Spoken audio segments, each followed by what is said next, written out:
Oilers fans, you're not going to like me. I don't want to do this either because I'm cheering for the Oilers. I'm cheering for them because they're a Canadian team. I'm cheering for them because I like McDavid. But I think it's pretty much over. Game 1, we saw the Panthers come out at their worst. They still managed a 3-0 victory. Game 2, I thought they pretty much dominated Edmonton all around.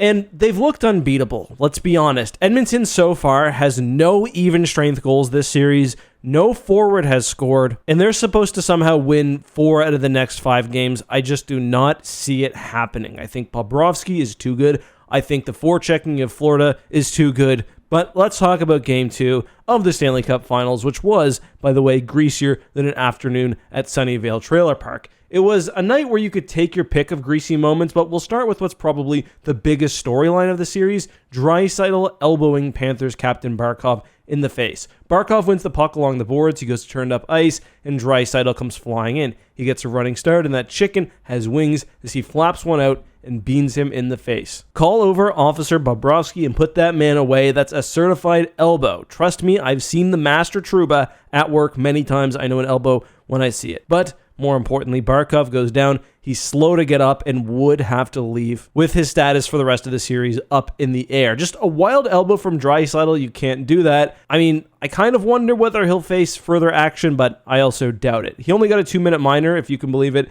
in a game where we already saw that the refs weren't afraid to dole out a 5-minute major. But if he's in Game 3, he better keep his head up, especially if Barkov can't go. And I say if he's in Game 3 because imagine. Oilers buds, that might be the final nail in the coffin if he does get suspended. But again, I don't really see it happening. But back to the game, we also had a knee-on-knee early in the first. Warren Foegele played all of 1 minute and 54 seconds before taking a Luosterainen and getting a 5-minute major and walked from the game. And yeah, the refs took like 10 seconds to review this one and confirm that it was a major. Knee-on-knees, I always find them difficult to evaluate. It's hard to tell like what's natural movement, trying to square up for hit and what actually is a knee-on-knee, but I get it. Brandon also thought it was pretty clear.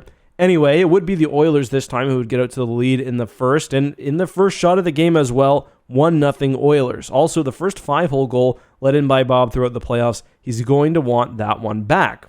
Or maybe he won't sweat it too much, I don't know, because after that, it almost felt like the roles were reversed from Game 1, with the Panthers outplaying the Oilers this time, but down 1. However, the Rats would come soon. Mikkola ties it up with the most used beer league move ever. Lundell takes the D-man and drops it to his trailing buddy, who one-times it past the goalie, 1-1. Then the finals hero we all expected double dips as Evan Rodriguez gets the go-ahead goal and grabs the extended warranty on that bad boy as he puts in his second of the night 10 minutes later to put the Cats up 3-1.